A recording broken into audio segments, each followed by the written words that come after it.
સો આ શેડ્યુલનામાં બી આપણે સિહોરી તોશામાં શહેદ આવ્યું હશે. ઓકે, મોલાતરફથી જે શહેદ આવ્યું છે એને શહેદ પાણી કેમ તનાવલ કરવાનું એનો તરીકો બતાવવાની કોશિશ કરી રહ્યો છું. જે મોલામાસી ફરમાયો છે કે સગલાને ગાઈડ કરજો કે શહેદ કેમ લેવાનું. તો જે લોકોને સ્પેશિયલી MHS નો શહેદ આવ્યું હશે ઘરમાં તો આ તરીકાથી લેજો.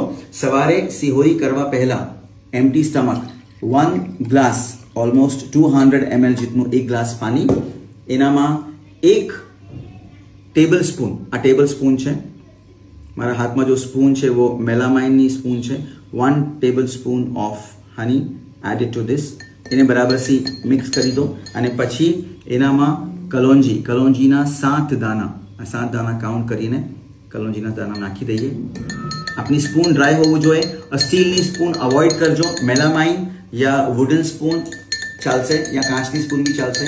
Properly mix it well and થોડું પાણી ગરમ હોય, વોર્મ હોય. કેટલું વોર્મ હોય મેં પહેલા વિડીયોમાં બતાવી ચૂકો છું. એટલું પાણી આ લઈને ધીરે ધીરે આરામથી બેઠીને બિફોર સિહોરી 1 ગ્લાસ તનાવલ કરી લેશો તો આખા દિવસનો આપણો ડાયજેસ્ટિવ સિસ્ટમ ઘણું બહેતર થઈ જશે અને આપણા રોજામાં આપણે ઘણું તમક્કુન થઈ જશે. તો આ તરીકાથી જરૂર શહેદ પાણી લેવાની કોશિશ કરજો. Thank you very much.